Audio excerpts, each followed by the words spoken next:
This is Jordan Poyer, safety for the Buffalo Bills, and you are now listening to Cover One Buffalo Podcast. Let's go. Good evening and welcome to the Cover One Buffalo Podcast. You are joining your host, Greg Tompsett, along with my partner in crime, Aaron Quinn. Aaron, how we doing? I'm doing, man. I feel like when my mom used to drag me to stuff I didn't totally want to do, I feel like these episodes, these cap episodes, feel like that. Like I had to do real homework on stuff that I don't follow. I lean on you whenever I have a cap question. You're like my Google, and I just message you and I say, hey, what is it going to cost us to do this? What's it going to cost? And then you do it. So, but you made me do some homework today, so I'm a little annoyed, but I'm all right. Good. I'm comfortable with that. I'm okay with that mix. I think that's a fair, healthy mix in our relationships. I think that makes sense. It's kind of fun. We talked pre-show that there's only so many variations. The cap is math, so there's only so many things you can choose to do with these combinations. But we're going to talk through it tonight. We're going to be able to have some fun and explain how we would handle some of the toughest decisions in, these different areas that you go through, and how we're going to figure out where each of these pieces are going to fit. And, nowadays when the kids are ready to make a tough decision, they play themselves a game of F, marry, kill. And, for us, F means financially responsible decisions that are mutually consensual in every way. So we're going to go through this, and we're going to kind of go back and forth that each of the players that are currently under contract, these are guys who are on the Bills roster, not free agents, not other pieces from that way, guys who are under contract that you're hearing many people talk about wanting to be released or extended or all the different things. And we're going to force each other to make a call of either the F being the financial restructuring, meaning a pay cut or kicking some money down the road, marry, meaning extend or give a pay raise but reduce the cap in the short term, or kill, meaning release outright and remove whether you have a pre or post June 1st cut. But we'll try to stick to those rules, stick within there. Some of those we could even say we don't expect this to happen. It probably won't happen, but if we had to choose one, it would be this. And we'll go down through there. And we went through pretty much the top 15, 16 guys on the roster, the highest paid people on the team, and we'll go through each one and try to figure out where we think it's going to fall. Yep. Are you ready? I'm ready. Who wants to? I'll lead it off. I'll ask you first. We'll start with a ease into a nice, easy one that shouldn't be too complicated. I don't think people are clamoring for this name to get cut. Aaron, what would you do with Tre'Davious White? I trade him. No. I honestly, my first instinct is nothing.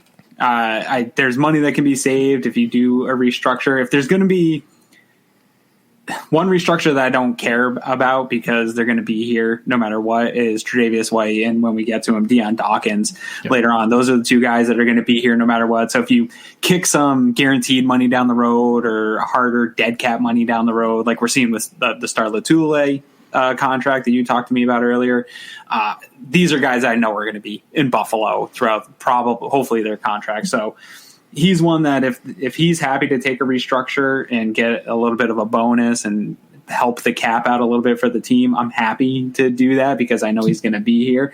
But I'm fine if he wants to sit on his cap pay. He's earned that number. So if he can get more in a bonus, then great. Yeah, he's earned that too. But I'm happy to just F him. I'm happy to. So just to kind of explain, the way that Aaron's talking about this, Trey has a cap hit this year of $14 million. Obviously, he has a crazy dead cap that if we were to release him, it would cost us $33 billion. That's not even remotely possible. What a restructure would mean is part of that $14 million cap hit is $10.4 million of it is a base salary. That's just a salary for this year. You could knock that down basically to $1 million and take the $9.5 million and stretch it out over the next 5 years, sprinkling $2 million in each year. You would take his cap hit this year from $14 million down to about $7 million. So honestly, a player like Trey White is when you want to do that because he's not a guy you're going to release over the life of this contract. He's going to be here for that whole stretch. So where you kick that can down the road doesn't really make that big of a difference. And if next year's cap hit is $14.6 million or $16 million, it's not really a huge difference in the grand scheme of things. Right. So that, that'll be a theme as we move along here. Some of the contracts that you look to restructure aren't the guys who are borderline ready to get released. It's actually the guys who you're sure you want to keep that you want to restructure. So I wouldn't be shocked if he helps the team out here. I agree. It's maybe not your first option since you just signed that extension, a couple months ago. But I wouldn't be upset to see it. Some of that, though, is putting the news out there, right? Like some of that is for Trey's ego of the contract that he signed. Now that contract signed, he's locked in. He's probably going to be happy to do an extension if they approach him and say, "Hey, Trey," because when you do start to look at some of the restructure savings, it's one of the bigger savings at 7.5 is what Spotrac said on their estimation of a restructure. So I'll go by that number. It's one of the bigger ones, and he can get that money up front that he was going to be. He's not going to lose out in the deal. Yeah.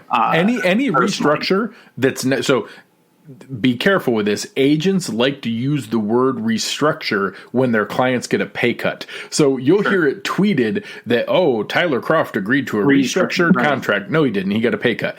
A true restructure is when you're just shuffling money around. For these guys like a Trey White, all it is saying, superstars. Hey, instead of getting $1 million a game in a game check during the season, can we just cut you a check for $9 million right now? Would you mind that? It's almost never a negative thing in true restructures for the player. Absolutely. So, yeah, I would like to F Trey. I like it. All right, I'm ready for my first one. All right, let's go. Stephon Diggs. What are you going to do with him? I am going to marry Stephon Diggs. And the reason I'm going to do that is something I hinted at in a show with our friend Anthony Prohaska on the Disguise Coverage podcast. Make sure you guys are checking him out. He deserves a pay raise. I do think some people overplay it. When he signed his 5-year, $72 million deal, that's a really good contract. He signed for plenty of money. He's not underpaid. Now you're seeing DeAndre Hopkins, Michael Thomas, Julio Jones, all those guys get $20 million a year. That's kind of the going rate for high-end receivers. He just led the NFL in every receiving category. What you can do is give his agent the opportunity to wave the flag of, hey, look, we got $40 million in new money and a 2-year, $40 million extension that really is signing him to that extension at the end of his existing deal. You're spreading some of that out. The same way we just talked about it with Trey, you're going to take his salary cap and his salary for this season, convert that into a signing bonus, let them announce it as a 2-year, $40 million extension at $20 million a year that you're adding on when he's 31 and 32. He's a player that looks like he's going to age perfectly nicely. And all of a sudden you take this year's cap hit from $12.5 million, and all of a sudden you knock that down to almost $3 or $4 million. Maybe you even give him a little extra in the signing bonus so that way he gets some of that $40 million in the future now. You can still knock that down by like $5 or $6 million and give him the reward that he's earned without blowing up this year's cap and making all the future numbers still very palatable and in the maybe $16 to $17 million range, which is still very doable for him. So I will very excitedly marry Stephon Diggs. I can't wait. He's so crucial to this team that he's another one of those guys in the sense that a restructure doesn't really work necessarily in the sense like we were talking with Trey. It's more like what you were saying, but it's the same kind of philosophy of this is a guy that you want to be here. So let's figure out pushing some money down there. The Super Bowl window's relying on Stephon Diggs and Josh Allen growing together in that number one wide receiver quarterback role. So I agree 100%. Let's both marry him. Let's have like a little polygamist. Yeah, go to Utah. All kinds of fun, exciting things. Absolutely. All right, let's switch back to maybe a slightly different kind of decision. Aaron, what would you do with Vernon Butler? Kill him. This is the easiest one you send me. You save the $6.8 million to kill him. I like Vernon Butler. I actually think he came on a little bit towards the end of the year. He did some nice stuff. I think he was unfortunately a product of the slow start, a lot of the changing parts along the defense. He had to play out of position with Starr not here. It just wasn't a good fit for him playing out of position most of the year. He came on at the end, didn't do enough to earn the 7.8 cap hit next year, and they just save too much without him. I think that they can replace his production with a healthy Harrison Phillips. Justin Zimmer, I think, can come in and do what he did. So this was the easiest one of the night. Sorry, Vernon Butler. Thanks for everything.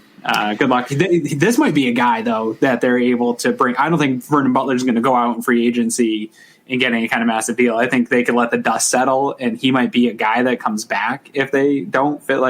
I don't think he's going to sign on quick anywhere. I think he'll be available when the dust settles in free agency. So there might be an opportunity to bring him back at a smaller cap hit if they feel they need that depth, but you got to get rid of him now. Yeah, I think it was really smart the way you described it as the easiest one. I think out of all the names that you hear people throw around in, hey, release this guy, release that guy, and you see people do these projections where they've released like 9 players. The only one to me that's easy is Vernon Butler. I think that Star Lotulelei is a 1-for-1 replacement for him. He's coming back off of the COVID opt-outs. That $6.8 million is just too easy to save. It's only a $1.5 million dead cap. It's a super easy one, or $1 million actually. So I think you're spot on. That's very accurate. Unfortunately for Mr. Butler, we will kill him in our game. All right, I'm ready for my next one. So another one that gets tossed around quite a bit in the same kind of conversation here, we got Quentin Jefferson. What are you going to do with the vet this year? So Quentin Jefferson, I think if you look at all the different items that we look at, the one that I think Eric is most passionate about is Quentin Jefferson. So $8 million cap hit, $1.5 million dead cap. I don't think it's out of the possibility that he just gets outright released. I think he's safer than people think. He, for me, would be a F in the restructure pay cut sense. I think they find a way to rework this. I think they talk to his agent and say, hey, you're not going to get $8 million out in this market. How about we bring you back at a slightly more reasonable number, maybe closer to $5 million. Give us like $3 million of it back. We'll build it into some incentives that if you play out of your mind, you can get that back. There's another little trick that people will look at. If you restructure it that way and make it in unlikely to be earned incentive. So likely to be earned and unlikely to be earned. The only difference between those is, did he do that in the previous year?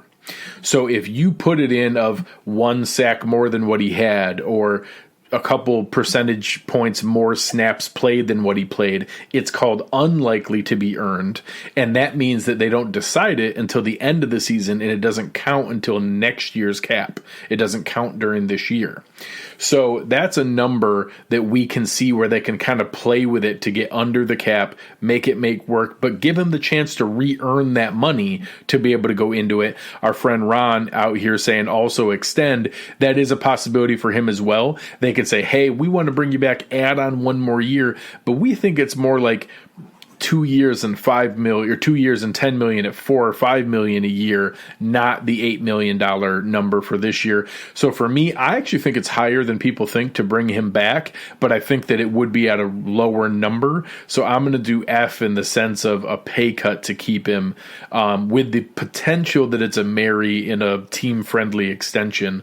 But I think most likely he's back, but at a lower number. Yeah, I listened to obviously, I think probably all of Bills Mafia listened to the Brandon Bean on Chris Collinsworth PFF podcast. And great pod. Yeah, some things really stood out to me. One, when he was talking about the salary cap this year and the limits in free agency, and talking, some of the guys that maybe moving it to bonuses and them being able to make up some of the money, moving their deal around where they can make it up in some bonuses, or like you said, maybe an extension, but maybe it's not really an extension. Maybe they're just moving the money around and know that he's not going to be here in that final year.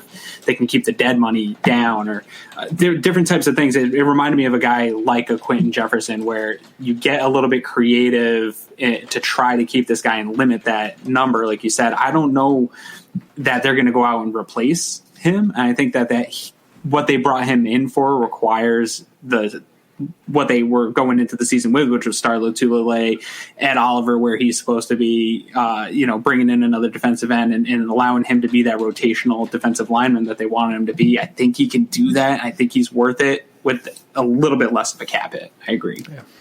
So we'll see where that goes, and I think that I reference all the time. I think Ed Oliver played out of position more than any other player on the Bills roster. a close number 2 is probably Quentin Jefferson. Right. At no point did he plan on playing one tech. Now you can maybe let him do what he was intended to do, see if he can earn that money back and some incentives. But if not, we have a better deal. And I will say it's not impossible that he gets released. Sure. I don't think it's as likely as people just throwing out, cut this guy. I think Brandon Beane was honest when he said a lot of the guys that they had, they would like to find ways to bring back. I don't think he was that's not lip service. I think he's been pretty honest about where Milano seems to stand, and maybe even Darrell Williams, he was pretty honest. But the rest of the guys, he's kind of said, well, there might be some guys that we can rework things and get them back. Yeah, I think that's the right way to look at it. Moving into our next player, one that I don't think is brought up a lot, but maybe deserves some creativity, is the soon-to-be 32-year-old Cole Beasley. He is a $7.3 million cap hit this year with 2 years left, this year and next year. I don't hear a lot of people talk about him, but I included him here because there are some possibilities. Yeah, so one thing about Cole Beasley, he's 32. He's not a young 32. He's not a highly used 32. He didn't come to the Bills with a lot of wear and tear on those tires. The injury, obviously, it wasn't weight bearing, so I don't see probably any long-term lingering issues from that injury. I think he's got a couple years left. I think he can finish that deal. From SpotTrack's analysis of Restructure, you would save $1.8 million in savings this year. So his 7.8 cap hit, you would save the 1.8. That's not nothing. That can go towards that investment in a quarterback too. Some of the guys you were talking about on that podcast with Eric, again, a guy like that for a couple of years. So I'm gonna F Cole Beasley for the sake of this exercise. I think if you can trim that money and keep him here, I think he's a guy that will stay here for the next 2 years. I'm happy to keep him. I don't see a replacement on this roster for the type of slot that he is. I'm hoping that maybe they can find a guy late in this draft that he can tutor into that role, but we're probably 2 years away from replacing him at the least. Yeah, and I think that's exactly the right path. The first question Brandon Beane, Joe Shane, Dan Morgan asked themselves of should we restructure this contract is, do we anticipate them completing the years currently under contract? Right. I think Cole Beasley is the easiest one. It's not necessarily a Stephon Diggs scenario where it's, we feel confident we want to extend him. My extension proposal for Diggs was to bring him to the age that Cole Beasley is going to be in his 2 years. He's actually 32 and 33. I was only extending Diggs to 31 and 32. I don't think we're ready to all of a sudden decide, do we want to pay Cole Beasley in an age 34 season? That can come when that time comes. Sure. But after we win the Lombardi. There you go. Lots of money to throw around after we win the Super Bowl. Do we think he's a guy who's going to be here this year and next year? Yes. Do I have any concern with kicking that can down the road to give us a little bit extra space? I think that's a perfect way to approach it. Yeah, and it's a careful game they have to play, because if the window gets weird here, kicking some of that money down the road and being locked into too many guys doesn't give you the ability to get out of this. Right. It tightens up that ability to be flexible, like people will say on Twitter, of like, you can just move money around, you can restructure all these things. That starts to compound. And then in 2 to 3 years, you have all these other contracts that are going to come up that aren't going to be friendly to cut. You're going to go through swallowing a lot of medicine again to get through that. Luckily, having a quarterback makes swallowing medicine a little bit easier when you have to. But it's just something I think, when fans are playing with these SpotTracks and stuff, it's easy to go through and just restructure every single deal and cut all these guys. At some point, that compounds and you're back up against another wall. Well, and I'm going to do that here tonight. I'm tracking each of the moves that we make as we go, and I'll kind of explain. We're going to be screwed into. Yeah, correct. I'm going to explain how much we've screwed 2022 and 2023 after we make all these moves. Yeah. All right, I'm ready for the next one. All right, so let's go over to Mario Addison. So this is kind of in that same group with Vernon Butler, Quentin Jefferson. Mario Addison is another one that gets brought up. I think we're going to share same thoughts on this too. Yeah, this is a tough one for me because his contract was structured to keep him here for 2 of the 3 years when he signed. There wasn't an easy out.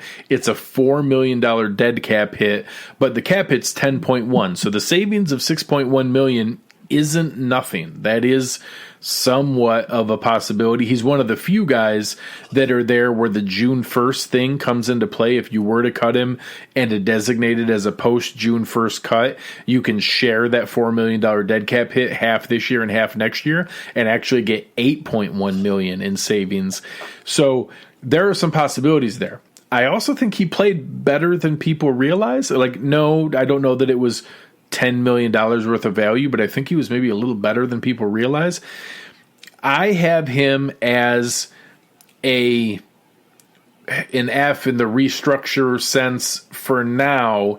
I will say he's one that would be a 1-for-1 replacement if they made a move at pass rusher. Like, obviously everyone talks about J.J. Watt. If J.J. Watt gets brought in, Mario Addison would be released, I think, immediately corresponding to that move. I don't think they just release Mario Addison to say that, hey, well, I guess we got to draft a guy now. I think unless they sign another guy, I don't anticipate him being off the team. So I'm going to guess that we don't get a J.J. Watt or Carl Lawson or Romeo Okwara or Yannick Ngakoue level pass rusher, and that we keep Mario Addison, but maybe do shuffle his money around. The one caveat to that is if we restructure this year, you're kicking that can to next year. You're making it harder to cut him next year, when next year we could do it pretty pain-free. So that's one reason that you may, if you decide to keep him, you may just hold the line and say, you want to know what? We're just going to take our medicine and pay him and make it easy to get out of it next year if we don't have that replacement pass rusher to bring in. Yeah, and we're going to talk about Star next when I come to talk to you, but it's sort of the same. You're kicking that can down the road to where even next, and then if you have to start trimming fat next year, he's kind of a stalemate, right? Like, you're just kind of stuck at that guy. You're not going to restructure him again. So that's going to be a really difficult one for the. This is a guy that I've been hemming and hawing and kind of going back and forth. Originally, I was on team just easy, let's cut him. Dead cap doesn't kill me if it's not a lot of guys get at the same time that you're dealing with. I think you can swallow a few million here and there every year. I think that's okay to have some dead cap hanging out. Like you said, I didn't know until just now that you could split it up. So that's cool too. If you don't want to swallow it all at once, you can get a little finance plan from there. Well, I mean, a quick clarification for that. Steve's asking a good question here. What good is $8 million after June 1st? So there's a give and a take when you. So the NFL, you used to literally have to wait until June 1st, and everybody would wait until June 1st. Say, okay, who's going to get cut now? Well, the NFL, the Players Association said, hey, come on, that's not necessary. Don't make our guys wait to sign with somebody else. Let the teams designate them as a post June 1st cut and just do it now to get rid of them. Well, the trade-off to that is the NFL said, okay, but if you pre-designate it and release Mario Addison now as a post-June 1st cut, you don't get that $8.2 million in cap space until June 1st. Right. So if they let's use J.J. Watt as the example. If they wanted to use Mario Addison's cap space to create the room to sign J.J. Watt, they couldn't do it as a post-June 1st cap cut because they wouldn't get that cap space until then. He would stay technically on the roster until May 30th. So it's a weird balance of how you do that. I don't anticipate him being a post-June 1st cut because the only way I see him being released is if we replace him with a pass rusher. If we replace him with a pass rusher, we need the cap space now to sign him. So I either think he's a just straight-out release and we eat the $4 million in dead cap and it is what it is, or he stays on the team and we don't restructure him so that we can get out of the contract next year. I kind of think it's all or nothing with him. Yeah, that's perfect. I mean, Again, my biggest complaint with the people that are just kind of, cut this guy and that guy is you're creating holes, right? Are we ready? I was happy with Epenesa's flashes towards the end of the year. I think he started to really... I'm optimistic for next year. I'm not certain.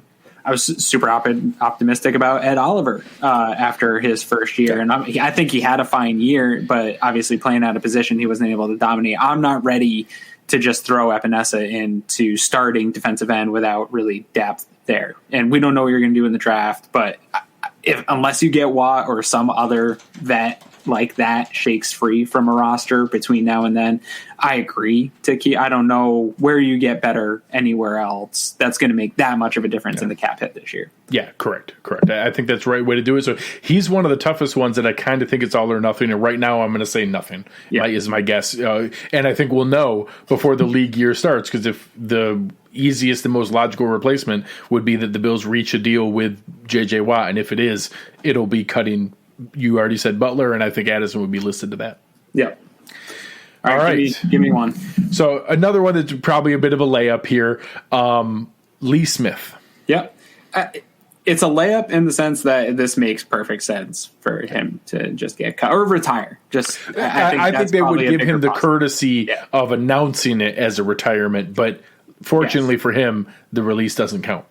I do also think that they like Lee Smith more than the fan base does, even in the sense, like, if there's maybe I don't know that it's a blind spot, but if there is like a blind spot for McDermott and Bean, it's leadership and guys like Lee Smith. Locker room toughness. Yes. And they'll utilize him. They do utilize, like, he has a role on this team. It's not as much as fans want it to be for a roster spot. It's not as dynamic as fans want it to be for a roster spot. But I think they like him more than the fan base does. But I do also think they're realists in that he's getting older. He's probably leaning towards retirement. If this wasn't a weird cap space year, I think it would be much more likely that Lee Smith actually comes on back. But he might be one of those guys where they say, hey, look, we would have liked to have kept you. We're probably going to release you. Do you want to bow out on your own terms before you just kind of fade away? So I think he's a kill, catch and release kill for the lead. Yeah, so a very, humane, gentle kill. Yes. But yeah, I agree. And I would certainly see them positioning that and letting him go that route. And I will say, people joking here about the blocking tight end and things like that, that is a role that they care about. Yeah. That is a role that they will find a blocking tight end, some other veteran dude that'll come in, hopefully cheaper than what Lee Smith was. Because Lee Smith was, at the time, the best blocking tight end in the NFL. And for anybody who gives him a hard time here, Aaron and I joke about the PFF grades all the time, so I take this with a grain of salt. But once you get past Josh Allen, Stephon Diggs, Deion Dawkins, and Darrell Williams, Lee Smith was the 5th highest graded player on the Bills offense last year. So what he was asked to do, which is block, he's still really freaking good at. So it's not like he was a failure. I'll even go as far as to say we can't replace him. I don't believe that we will find another blocking tight end as good as what he was. Maybe we could find somebody who's better at the other tight end things than what he was. But just purely from a blocking standpoint, we likely won't replace him with a guy who's as good as he was in 2020 as a blocking tight end. Yeah, and whether in free agency, we will also, and obviously in the draft, we're not going to replace the leadership council role. And I talk about it a lot on this show. It's cared about a lot more in that building than we want to give it credit for, when we're thinking about it as fans. That matters to them. That mattered to keep DeMarco around maybe longer than he should have. I think Lee Smith is a really dynamic leader. We've heard Josh Allen rave about the relationship that he has with Lee Smith. Lee Smith being the guy that when Josh was doing sugar high stuff or getting in his own head, Lee Smith's the guy that's right there to drag him out of it. Those things, when those stories get into the media, it's because it matters in this organization. And he's one of those guys. And you saw Lorenzo leave. Now you're going to see Lee Smith leave. Some of these younger guys are going to have to step up into those roles because you're seeing this kind of old leadership council as they get tied up against this cap. Those guys are going to have to go. That's not a guy you're bringing into the bill unless JJ Watt walks. You get that JJ Watt trade, you replace it there. I can't see it anywhere else. You're going to lose out on the leadership council. So that is something that matters to this team. Yeah. Some of the other people asking about some of the other spots, a Kyle Juszczyk kind of guy coming in, or Reggie Gilliam. I think that they're more movable H-back, fullback players than replacing the Lee Smith was. I mean, people were joking here about he's basically an extra lineman. He literally was a lineman. He's there wasn't 3/4 of a tackle. There wasn't a ton of difference in a heavy set of bringing in a 6th offensive lineman or bringing in Lee Smith. We even joked about it the one game where people started to get hurt, and there was like a weird stretch where Nsekhe went down for where Nsekhe went down. I wasn't joking. Lee Smith is the emergency tackle. He would play offensive tackle in the NFL and honestly be passable in that. Like, probably not be horrendous for if he needed to do it. Probably better than Cody Ford at tackle. You're not wrong. All right, let's continue to move forward with the next guy on our list. Yeah. So, a guy I love. Happy to have him back. Yeah. But this is an interesting one. I had to text you about it because I wasn't really sure what was going on, but you had a good explanation, so I hope you did that to the people here. We're talking about Star Lotulelei coming back. What are you going to do with him, man? So obviously, Star went from the most lampooned and mocked player on the team to, oh my God, I can't believe how much we need Star Lotulelei. What last year showed is how unrecognized and how kind of disregarded the one tech position is in the NFL, because you only notice it when you're missing it. And the guy whose job is, hey, keep Matt Milano and Tremaine Edmonds clean and don't let blockers get to them, is a really valuable role, especially when you don't have someone there to do it. So Star's coming back this year. He opted out. The combination of when Brandon Beane negotiated his restructure, so he was a restructure that was done last year to save some money and shuffle some things around. His had a little bit of a pay cut to it, but mainly restructure.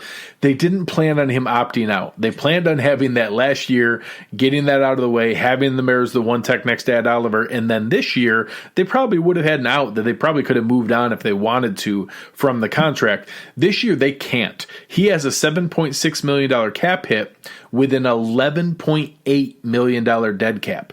So if Star shows up and he's horribly out of shape, or decides he doesn't want to play football anymore, or they just wanted to release him, it costs $4.2 million more to release him than it does simply to keep him on the roster and have him play, or just pretend to be on the roster and not even play. That also comes into effect with the option that my initial instinct was, hey, why don't we restructure him? That's the easiest one. I'll F that and go through and just kick that can down the road. Well, if we do that, now you're guaranteeing he has to be on the roster not only next year, but probably 2023 as well. So you're probably signing up for all 3 years. Next year is already a $5.1 million dead cap hit.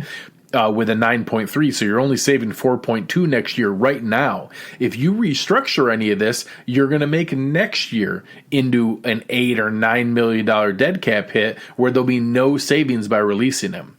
So I although I'm tempted to want to get some of that money back, I kind of think this is closer to that Mario Addison situation where you just don't do anything. You take your medicine, you let him play this year and just pray that he's healthy and motivated and rejuvenated after a year off. And that, I guess technically, if I had to choose one, it would be F in the restructure mode.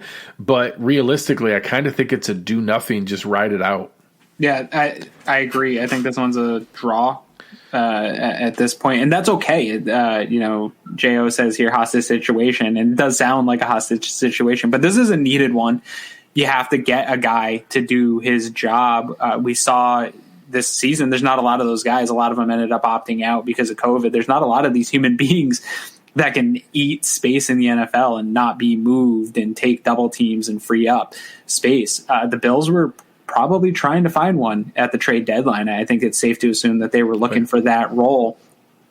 Teams aren't willing to get rid of these guys. So you're going to see a lot of the guys that maybe hit free agency, or you were hoping we're going to hit free agency, probably going to stay put. I think defensive tackle probably got the biggest boost from COVID in their value. I think league-wide of a lot of those guys not being around. And we're about to see Landon Tomlinson sign for, probably 4 years, $40 million, $45 million. I think it's great that Bills Mafia got a little taste, because it's a tough thing if you box score scout, or if you sort of just watch the broadcast and don't really dive into how it helps and listen to the players.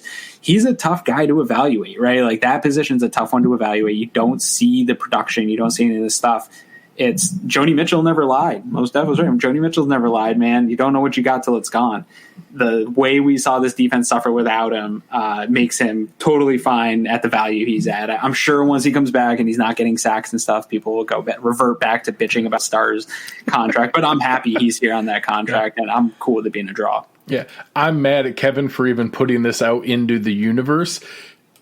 In theory, Star is eligible to opt out of the season again. If he does and he kicks everything back another year, it's going to be a disaster to have Yeah. to do. Because one, then you'd still need to replace him. I will say, in the short term, him opting out would technically create $7.8 million in cap savings this year, that we would now have room to go sign somebody on a one-year deal. So it wouldn't be the end of the world there. But then you're talking about all of a sudden the years that you have to have him on the roster, instead of age 32 and 33, are now age 33 and 34.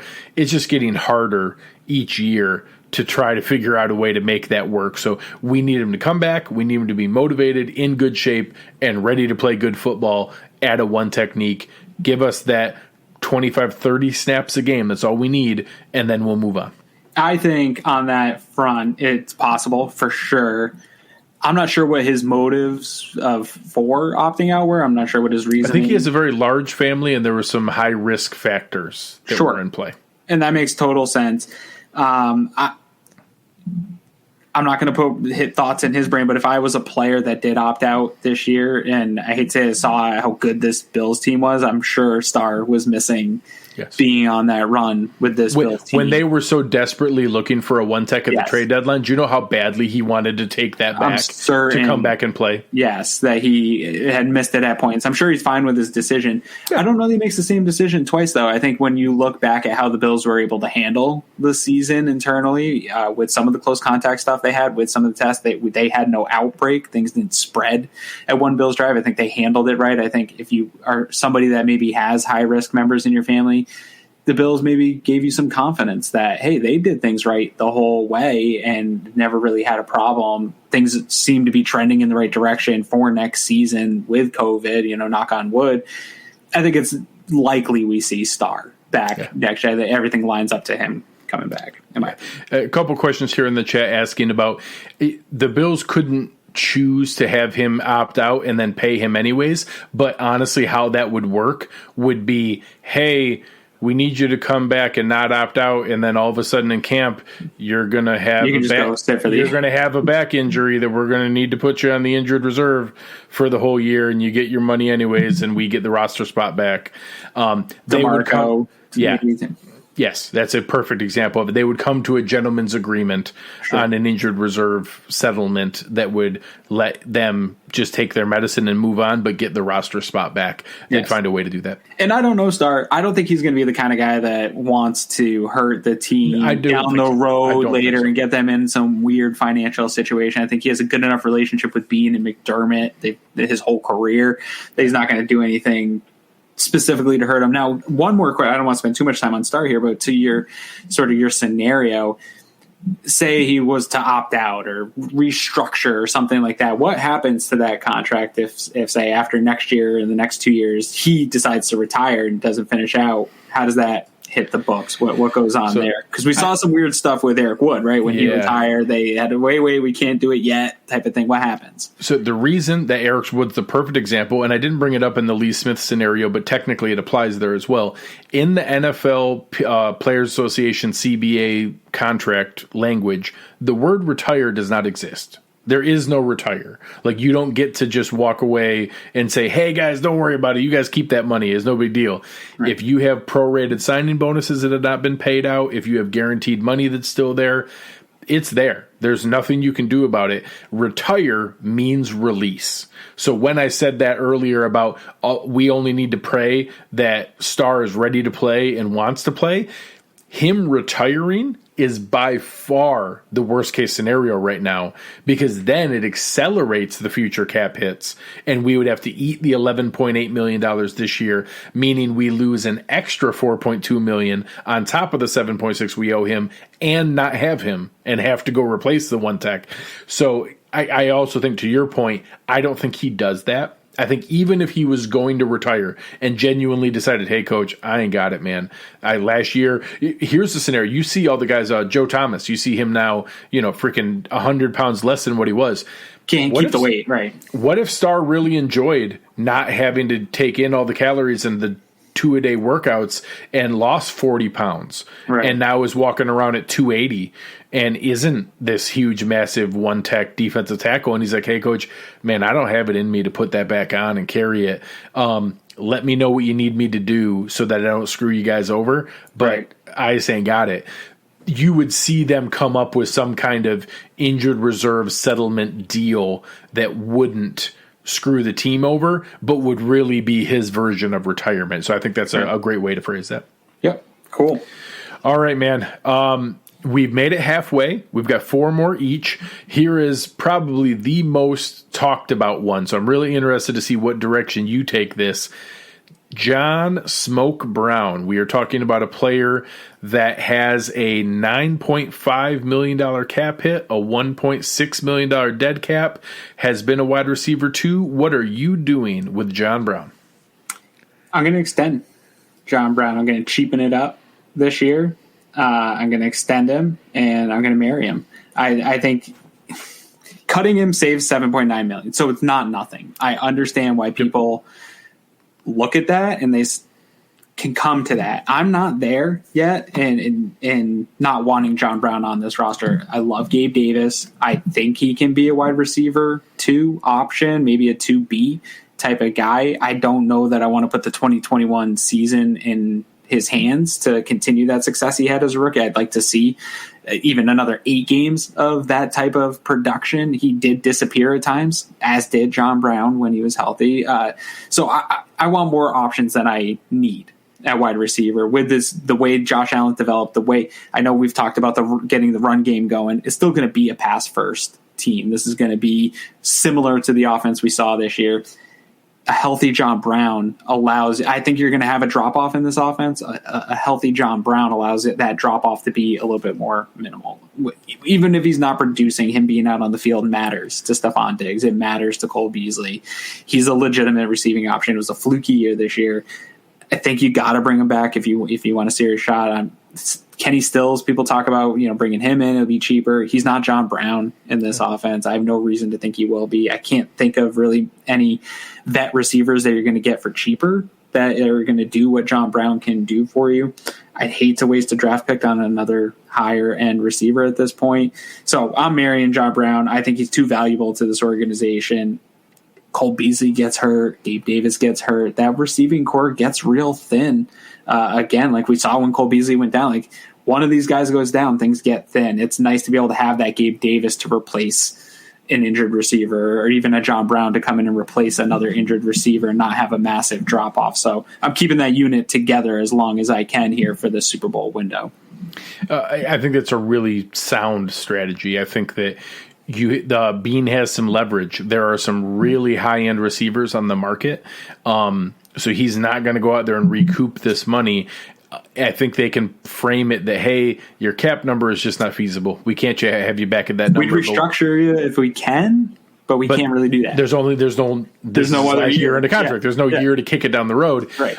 Turning that into, let's say, a 2-year, $10 million deal where it's like $5.5 million in the cap hit this year, and you reduce it by $4 million from 9.5 down to 5.5, and then next year is like 3.5 or 4.5, all of a sudden now it's a much more palatable number, much more realistic. You're able to keep in there, reduce that number, create some cap space.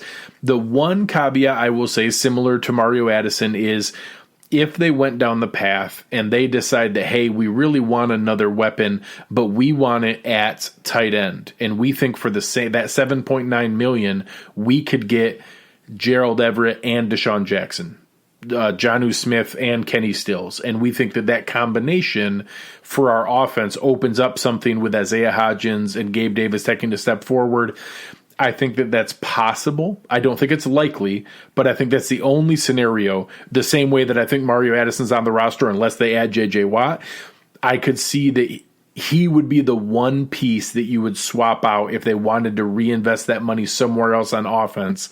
I think it's possible. Otherwise, I think your scenario is much more likely. Yeah, and I think if he had the contract Cole Beasley has, you do the same thing and get both their cap hits. I think in an ideal world, if you can get both their cap hits around 5.5 for those two guys and the way that they can produce, I think you're going to get a good deal.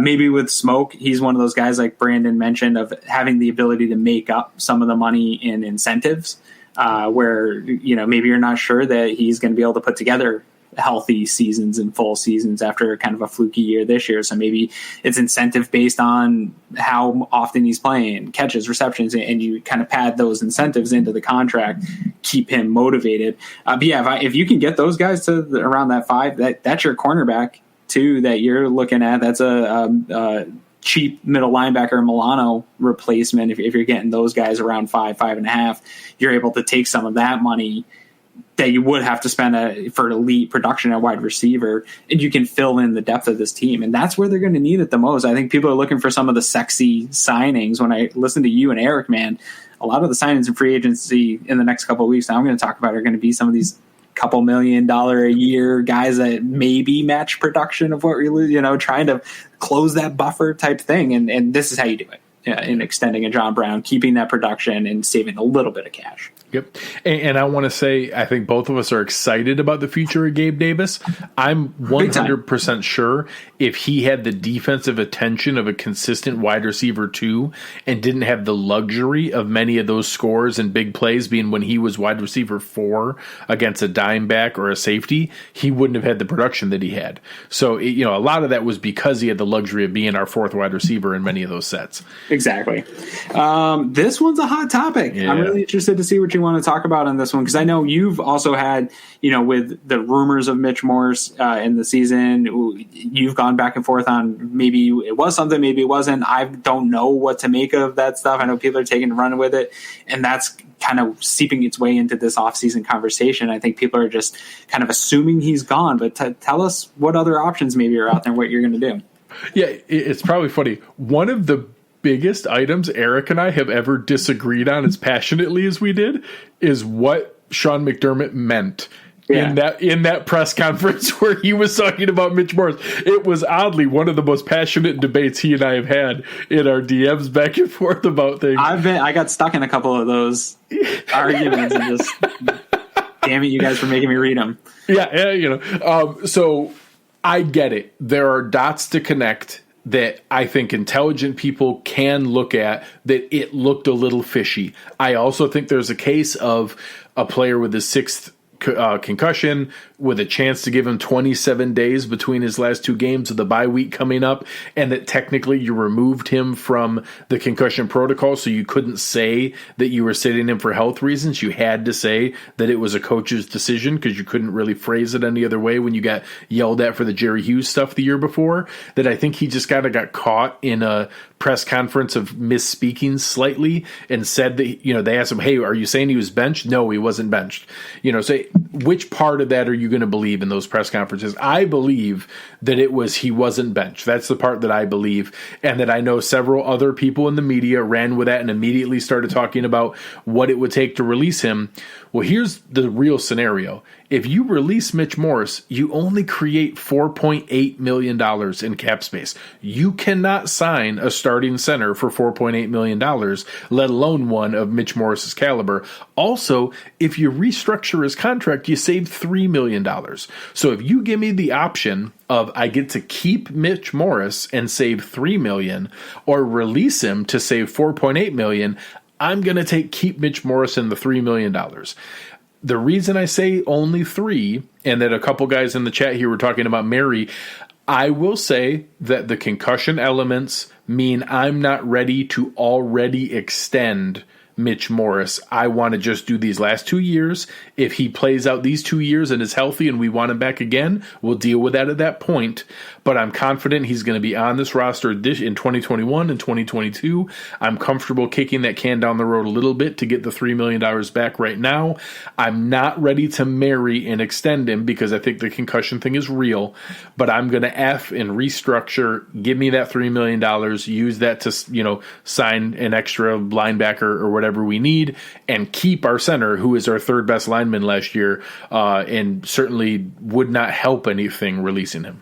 Yeah, and 3rd best lineman, I think he would have been our best lineman if the guards were better. I think guard play hurt him more than it hurt anyone else on that roster. I think he had to do a lot of makeup work to make those guys even look decent at times. Yeah, no, I'm on the do whatever we've got to do to keep him in the building. Yeah. Mitch Morrison, if it's the difference of $1 million, that doesn't make a lot of sense to me. There's not to scoff at $1 million, but that I don't think that's going to be the deal breaker in any big contract they're trying to make. I don't think it's going to be the difference in a Super Bowl or not, and the type of player that you're going to bring in with that type of savings. So, and I'm not ready to hand over the reins to Feliciano. I know the fans love John Feliciano. I'm not even sure I want to bring Feliciano back. I think it depends on how he was a below average center. He's an okay guard. He was a below average center.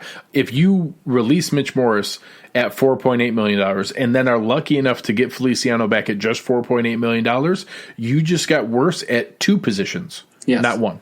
Yes. And again, bring Feliciano back. If it's cool, team friendly, I'm fine with it. But he's a replaceable level player. I think that they brought him in.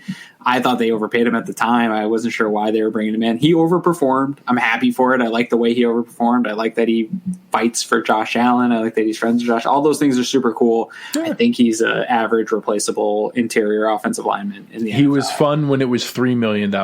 Yes. It's just not when you're paying it. Like the Spot Track market value for him at $8.1 million. God bless him. Go get that money, Mongo. I'm all for it. Go get your money.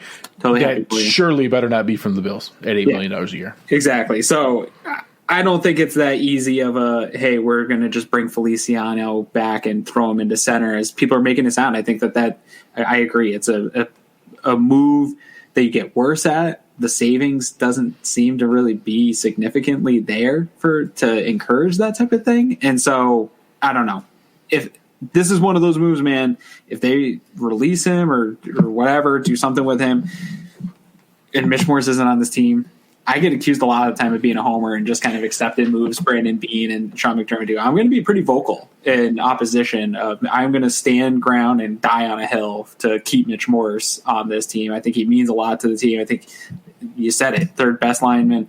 I think he could have probably made a case for the best with what he was working with in that interior line here throughout the year. So I like that take, because when I get on Twitter, man, all I see is he's probably gone and Feliciano's the guy. It's crazy. Madness. All right, next one. Another one that I don't think I take that back. I was going to say I don't think I've seen anyone call for him being released, but I have. I've seen people say it. I've seen people say it. I've gotten mad about it. I try not to get triggered.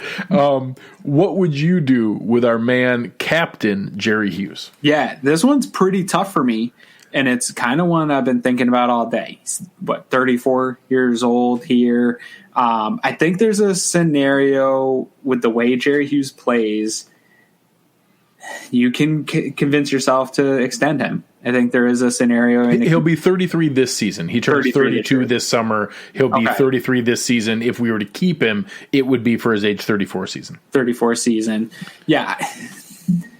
It's tough, man. Some of these edge guys can play till their late 30s with production. I have no reason to think that Jerry Hughes is just going to hit a wall and slow down in his ability to pressure. I'm not the guy that argues sacks matter at all, but Jerry's got to start getting home here late in his career to make it worth keeping him around. But I can see him fading into age as a guy that just comes in third downs to rush the pass. I don't think he needs to be. Well, we saw Justin Houston in Indianapolis last year. I think he can have a Cameron Wake did career. That for the both the Titans and the Dolphins late. Exactly. I think he can stay put here, and maybe you extend him and kind of kick that down the road a little bit, make it a little bit more friendly. Spot Track didn't give me any, so I don't know what an extension. I don't know if you have a value on him, what extension looks like, and what he saves. But I'm happy to be a draw here with Jerry and let him play this deal out and see what happens. I don't know if he's ready to continue his career beyond this season or not. I haven't talked to the guy, so I'm happy for it to be a draw. I don't know what an extension saves or looks like. If you could help fill us in there. Yeah, so that's the kind of one where I don't think you're adding on 2 or 3 years. I think you're adding on 1 extra year at a time. If it seems like he's healthy and ready to go and we want him back, he's a captain, he's a team leader, he's still very productive. Like you said, the pressures are there. I think he would benefit greatly from a signing like J.J. Watt. All of a sudden, he would look better with a number one option pushing that attention down the chain. So I looked at it. If they were to do something like, let's say they said, hey, we want you back. We think the next year is probably more at like $6 or $8 million rather than the $10 million range. But we're going to give you a little bit of that money now, spread out the money from this year. All of a sudden, you can probably figure out a way to save maybe $3 million this year, reduce his cap hit to $6.4 million this year. Next year, he would actually make closer to $6.4 million in cash, but with a cap hit of $9.4 million. I think that's the kind of thing you're talking about, where we keep Jerry, you get him back for one more year, you create $3 million as just a little extra cap space to throw around in there, but you have 2 more years of a captain and productive pass rusher that I think can still, I agree, I think can still contribute in a rotation, and I'm ready to do that year by year going forward until we see the wheels are ready to fall off. Yeah, I'm happy to do that. All right. I'm ready for my next one. So this one, there's a lot of debate about him, but not talking about what you're going to do with him this offseason. I think a lot of debate is what's coming up and whether or not you keep him as part of the core here. What are you doing with the young, athletic freak Tremaine Edmonds, who's just got legal to drink here this last year, and we're already talking about contracts and what to do with him? Hurry up and try to trade him while I can't. No, so obviously you're talking about 2 Pro Bowl seasons out of his 3, one of the youngest players in history to be drafted. I listed him on here because I think some people are down on it. We talked about it in our season in review defense show. I was disappointed in Tremaine Edmonds because I thought he was going to take a huge leap forward, not because he played like crap. He still played well. I do think he didn't take the step forward Josh Allen did. So where with Josh Allen, I'm ready to do the extension, the 5th-year option, and the extension, and give him all the Pagula bucks. For Tremaine Edmonds, I'm not. I'm ready to exercise the 5th-year option, which means we see him this year in 2021 and in 2022.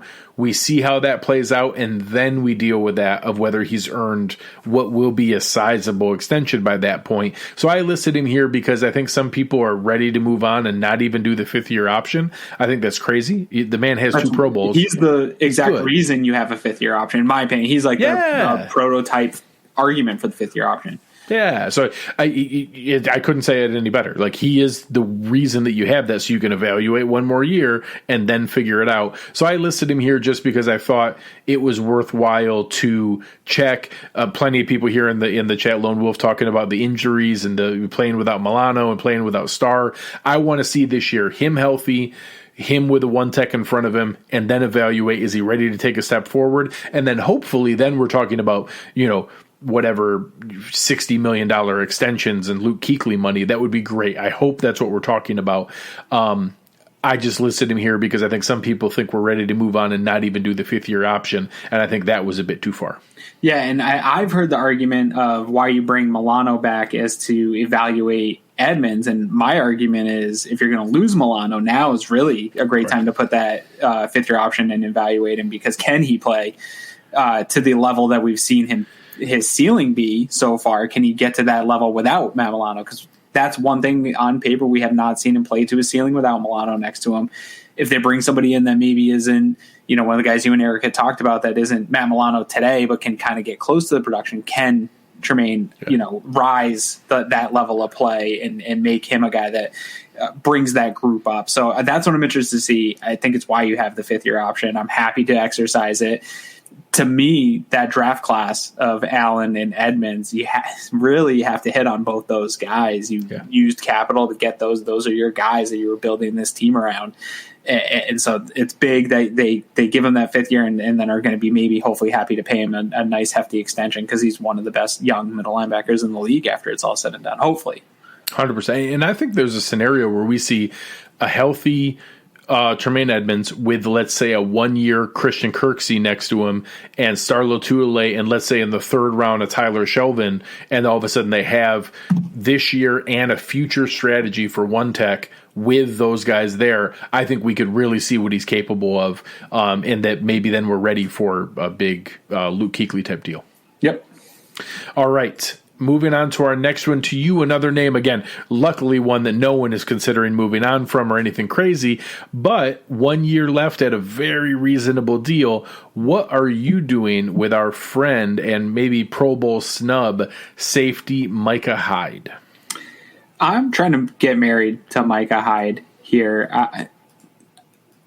We talk about it a lot as Bills fans about what this safety tandem means. I think even as much as we talk about it and we've talked about it on this show, I think it's almost understated at times what the safety tandem means to the Bills. I think part of the problem that they don't get the recognition they deserve is because they are such a tandem. I think if you look around the league and you see good players that play together at safety, but I don't know that you see a tandem that plays in unison and can be interchangeable in the way Micah Hyde and Jordan Poyer are. They allow Sean McDermott to do so many things, and I don't think it's as easy as, hey, we got to find a replacement for Micah Hyde or Jordan Poyer here coming up in the future. I think Sean McDermott and Leslie Frazier need to ride out these two as a key piece. Hyde and Poyer to the wheels fall off. Absolutely. I think guys can play to a pretty late age. Safety ages gracefully. Yes, and I think that especially for smart ones. Yeah, I think Micah Hyde is a good athlete and a smart safety. I think he can play for a long time in this league still. So I'm trying to marry him. I don't have Spot Track, unfortunately, didn't hand deliver me the numbers of what an extension looks like, and I'm not a guy that's you and goes through the money. So if you can give us kind of an idea, because you're not saving a ton this year. His deal's super reasonable, so it's not something that you're going to do because it's going to be some huge savings here this season. Is going to give you much cap space, but you're doing it because you need Micah Hyde till the wheels fall off, like Taylor said here. Yeah, and so they're in a weird spot where, again, he's such a value. His cap hit's only $6.7 million. His base salary is only $4 million. There's not a lot you can do there to reduce this year's cap hit. You know, if you give him a 2-year extension after this at whatever the market rate is there, let's say you give him a little boost, maybe it's more like $7 million or $8 million. He is over 30. He's not going to get a $10+ million deal, but you could give him some respect in that area. You probably could reduce his cap hit this year from 6.7 down to, say, 5, and like you said, 1.7 million of extra spending space, where you're also reassuring of 2 more years of Micah Hyde. That's all good stuff. You're not creating a ton of cap space here because he deserves. It adds up though. You were taking 1 point here, 1 point there. Yeah. You'll see what it adds up to here in a moment. Yeah. But yeah, I think you're right on the right path. And I think a 2-year deal, you had the going rate, $7-8 million, but you reduce this year by a little bit and knock it from 6.7 down to $5 million. I think you're in a really good spot. And, you know, Micah Hyde's a good looking man. He's the kind of man you want to marry. Handsome guy. All right. I'm ready. All right. Let's talk about it. Where am I? One of your favorite players to start the year, super high. I would call it Stan, maybe. You're standing for him. But it looks like we might be stuck with this guy. So what are we going to do with his contract? AJ Klein, he's staying this year. There's no scenario where he's going. So what are they going to do with his deal? You going to marry him, kill him, or F him?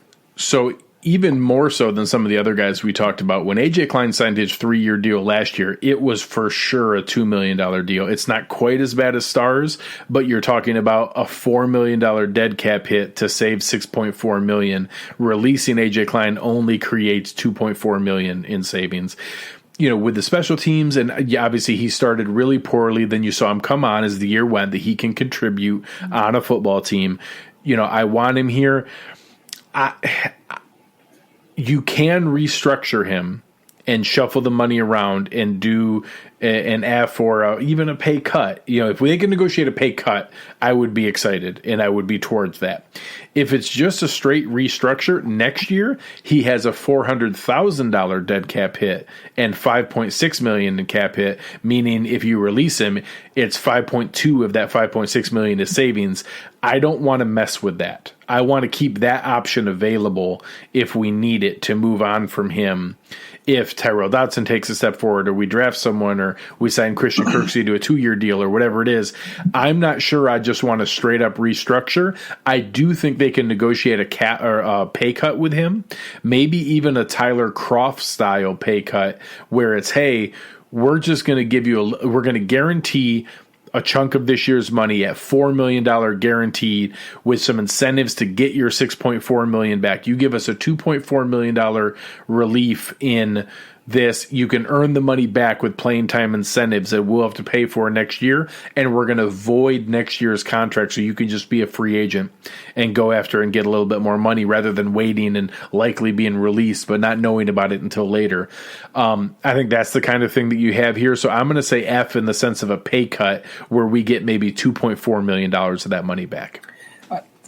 Love it, because I think a lot of people, and we're even seeing it somewhere here in the chat, somebody saying basically if you're going to lose Milano, he can play linebacker. I'm not happy with that. Honestly, I'm not going to say that that's the plan I want to go into 2021 with. If they lose Milano, like you said, I want to get a Kirksey or a Campbell, and that money that you're taking the pay cut can go towards that other linebacker, and Klein can be a guy that's more of a special teams and come or in. Say a cheap guy like Nicholas Morrow that we talked about from the Raiders. Yeah. Yes. A platoon of Morrow and Klein on rundowns and Morrow in the coverage. Now all of a sudden you can cobble that together. Yes, and to take a pay cut and allow you to have that I feel more comfortable cobbling something like that together, or going with a Kirksey and having Klein back him up on a pay cut and be a special teams contributor. Like, those things make me happy, and I can feel like I can live without Milano. I'd prefer to keep Milano, but those are the scenarios I can live without Milano. Going into the season with just Klein doesn't make me feel all good. I don't think he's going to play at the ceiling of the Seattle game with any type of consistency. That would be lovely, but yeah. So Lone Wolf asks a good question here. Why would he take a pay cut? Most of these scenarios are basically a game of chicken where they're going to say, so obviously it's painful to cut AJ Klein, but it is a positive cap savings of $2.4 million. And they can say to their agent, hey, if we release him, is there any possibility you're getting that $6.4 million back? No. It's a 0% scenario you do that. We don't even think you're going to get $4 million on the open market. We're willing to drop it down to $4 million as a compromise that we don't have to eat the $6.4 million or eat the $4 million for a dead cap hit, but we'll give that to you as a fully guaranteed deal right now in the spring. We will guarantee your roster spot with $4 million guaranteed, but you give back that other $2.4 million. We think that's still better than you're going to get on the open market. Yeah. If you want to dare us, we'll release you and you can go do your best in this nuclear winter as a 29-year-old linebacker, with coverage issues.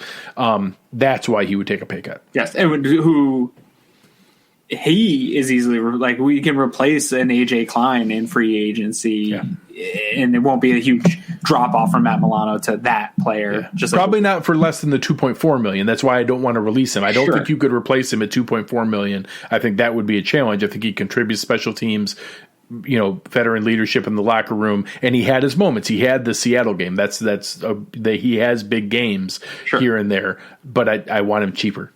Sure. All right, you ready for your last one? Yeah, give it to me. The Snowman, Dion Dawkins. Are you going to release him? I'm just going to F him. I think. I think this one's similar to Trey White. I think it's an easy one. I know he's going to be here. He's going to be here as long as we can keep him here, and hopefully he retires a Buffalo Bill. I think that he's happy to restructure and give the team a little bit of savings. I had it through Spot Track that you could say 4.7 just about million with a restructure from him. So not nothing. We're adding it up here at the end. I think that's one of the bigger hits on my side that I had of this argument. So I think easy to do to F Dion Dawkins, and you're keeping him. He's not going anywhere. The Snowman's got to be here if we want to keep Josh upright. Well, it may be the easiest one out of all of them from a restructure standpoint, because you're talking about that 4.7? 4.7. 4.7. You divide that into the 4 years, it's $1.56 million each year. So you're talking about next year, his cap hit was 12.7. Well, now all of a sudden you're going to make it 14.2. Like, it's not like some huge difference. 12.7 to 14.2 just are not that big of a difference. The following year, it's 13.4. Well, instead of 13.4, you make it 14.7. Yeah. Instead of 13.8. Franchise left tackles more than 14.7 million. So that's the easiest one. He's going to be here all 4 of those years of the new extension. We want to keep him there, spreading that money around and getting a little bonus this year by cutting him a big check, for that money right up front. That's an easy way to do it, and an easy $4.7 million. I think that's one of the easier ones to do. Yeah. Perfect timing here. Richard Greenwood, Matakevich. Let's go over to him. Okay. The stands are out. They want to hear about their guy. What are we doing with? He is the final one on our list here. Save the best for last, man. So he's one that weirdly I'm going to marry. Matakevich. So I think he's one that you can have a similar conversation as AJ Klein. There's no way in this weird situation. When you talk about Brandon Beane in his postseason presser saying if we had known it was going to be like this, we would have done things differently. The luxury of signing a special teams monster. He had a great season at special teams, but a special teams player for a 2-year, $7.1 million deal probably would be one of the things you'd take back. And if you talk to his agent and say, hey, if we release you, are you really thinking you're going to get $3.7 million on the open market? Because the answer is no, you're not going to get that. I think if you tack on 2 more years, probably close to the minimum, but taking this year's 3.7 and spreading it out with those 2 other years. And now all of a sudden you're talking about a 3-year, $5.7 million deal, where now it's a little bit more reasonable. You're talking about, each year being 1.8, 1.9 million. I'm okay paying a top-end special teams player $1.8 million and a little bit more than the minimum, but not the $3.7 million. So that's my plan, is extend him 2 years at a pretty cheap deal, spreading out some of this year's hit as a signing bonus over the 3 years, where this year he's still going to walk away with still close to the $3 million in cash that he would have got. But we keep him for the 2 other years. He has some security. We get back about $2 million for cap space this year, and we keep a top-end special teams contributor for 3 years at a pretty reasonable rate. Yeah. So oddly, I'm going to marry Tyler Matakevich. I'm into it. Also, a lot of these guys, too, I think a lot of people say, well, why will a guy, say, take a pay cut, like Klein or something like that? The Bills are now at the point where they're a desirable team to latch onto for guys kind of late in their career, or guys that are middle tier to below free agents that are going to go out on the market. One, like you said, maybe not make the amount of money that they would make if they do kind of some type of extension. And 2, if they do make that money or make up for that money, they're going to go to a team that's not in the position to go win a Super Bowl like the Bills are most likely. There's only going to be, when at the start of the season, there's going to be 4 to 6 teams that everyone's going to be considering Super Bowl contenders. The Bills are in that top part of the NFL. So if you're a guy looking at the landscape, do you want to go to a team like the Jets where you're not really sure if they're even going to make the playoffs in the 3 years? I know some guys just want to make their money at the end of their career, but the money might not be a huge difference in going to suffer through playing with the Jets for 3 years or going on a fun run like the Bills are about to have for 3 years, and some of these guys have been part of it now for a couple of years, and this is where the culture matters. This is where all those things that Brandon Beane and Sean McDermott have laid down the foundation where, hey, yeah, I will take a pay cut because you've built something special here. I want to be a part of it. It's not a huge difference. You're right, I might not make much on the free agent market anyway. I could win a Super Bowl here and have a ring and be a legend and all these things and still make a good living. So I think the kind of why would a guy take a pay cut, that's the process, baby. That's why it's been built the way it is. So that you can go ask these special teams aides to say, hey, we need a little money, take a pay cut, we'll keep you around. Well, let's go win a Super Bowl. So, Aaron, we have now conducted 16 different transactions. For anyone listening, we only released 2 players. Yes. We only released 2 players. We only released Vernon Butler and Lee Smith. We did not release any other players. We did not create any other holes. How much cap space do you think we created over those 16 moves? 30 something, 35 million. We just created $53.4 million in cap Can we trade space. for Khalil Mack now?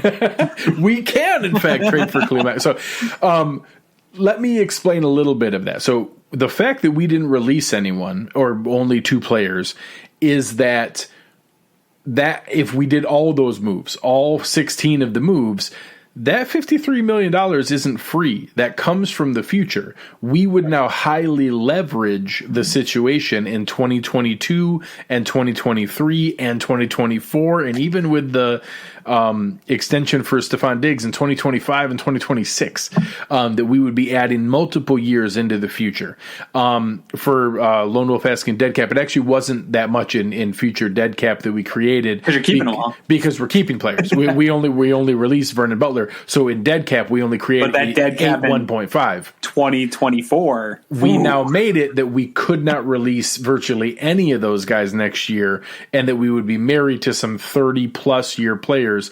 So what I will say is, each of those, Aaron and I are reasonably smart people. Brandon Bean and Joe Shane, those guys are way smarter than we are. They know all these options and plenty that we don't even think about or know about. 10 years into the future. Yes, with the likely to be earned bonuses and not likely to be earned bonuses and option bonuses that trigger in the future. They know all kinds of different things that we're not even familiar with. Each of those 16 moves are a card that he can play. I don't think that we see very many of them, maybe 4 of them, before the league year starts. We don't have to do that much to get under the salary cap. I think Vernon Butler is going to happen. If they just release Vernon Butler, we're under the salary cap and don't have to do anything else. We're good right then. I don't think we see a ton of these unless you need them. So as they negotiate some of these other contracts, all of a sudden you say, hey, we ended up getting Christian Kirksey for cheaper than what we expected. We think we can make that work. It actually gave us enough room that, hey, I know we missed out on J.J. Watt, but we think we could get Carl Lawson. And it was a little bit better than what we thought to get Carl Lawson. Now we're going to need to cut Mario Addison. And now we can get Carl Lawson for $8 million. We're going to need that $6.4 million from Mario Addison to use as a coupon towards Carl Lawson. Those things will happen one for one as they need them.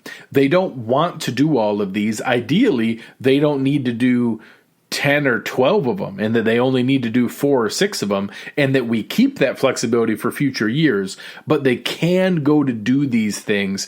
As I know a show I think we both watched, there's always money in the banana stand. Yes. They can go to that when they need it. This isn't Madden. You don't go out there and preemptively do all 16 moves and say, hey guys, we got $53 million in cap space. Let's go spend it and figure out how to use it. You only use this as you need it and as opportunities present themselves. I do think a handful of moves to get it closer to 20 million is pretty likely in play. I think that's the ballpark that they'll likely get to make a handful of moves to re-sign a player or two, to sign a player or two. It's not going to be this crazy spending spree we've had the last couple of years or a trade for Stephon Diggs, but they're going to make some moves. I think we see 4 or 5 of the ones we talked about here tonight, and they create themselves 20 million and then move forward and are in pretty good shape. Yeah, I totally agree with you. I think they're happy to go pretty close up against the cap where if they can bring some of these guys back in 2021. I think this was a surprise league-wide. They are not the only GMs dealing with a different projected cap that they were going to deal with. But I think things will get back to normal going forward, and they'll be able to continue on with the plan. So I think in a perfect scenario, you're right. They only make a handful of the moves, are happy to get up close to the cap with a team that was in the AFC Championship game a year ago, not shifting too many of those pieces away from the team and trying to add through the draft and get some value guys like Kirksey. You mentioned if they lose Milano, if they lose a value piece, without shifting too much around, and are happy to kind of be backed up a little bit into the cap this year, knowing that they are still in that Super Bowl window and competing for a Super Bowl. The teams that are going to be closest up against the cap are going to be the teams fighting for the Lombardi at the end of the year. You're going to see Green Bay Packers are going to be right there. You're going to see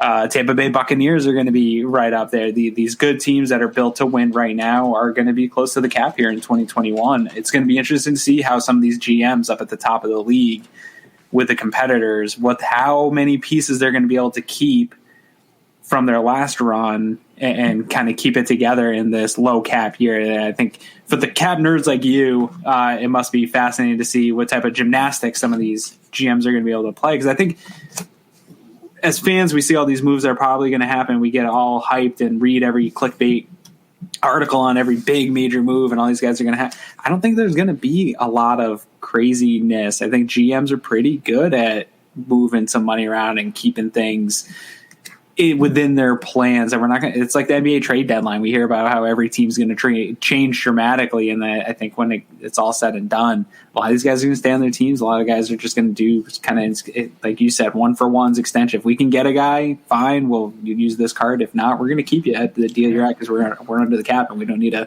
go crazy for nothing. Yeah. Real quick, I'm going to answer something that gets asked a lot at this time of the year. A couple people, I think Lone Wolf was asking, how much money do you need to sign draft picks? And a couple of people were answering with the normal answer that you see, which is like $6, $8, $10 million, depending on how He high likes a little buffer, the picks are.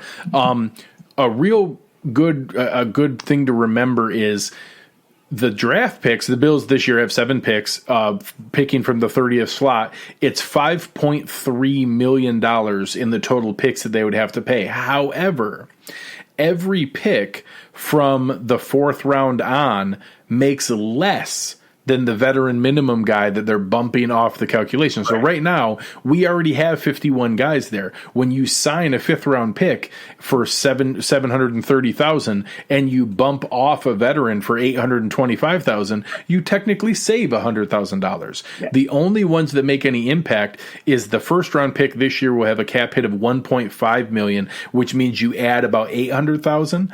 The 2nd round pick is $885,000. You add about $100,000. All told, our draft class needs to take up a little over $1 million in total net cap difference. It's less than $2 million. It is not a factor. People add that in there like starting offensive tackle. Oh, and you're huge. Only paying perfect 1.5. Yeah, 1.5 million this year is our 30th pick overall. Right. So when people bring that up, they're like, "Oh, we need to carve out $5 million in cap space for the draft slot." We don't. We don't have to do that. We need about $1 million for our draft class. That's it.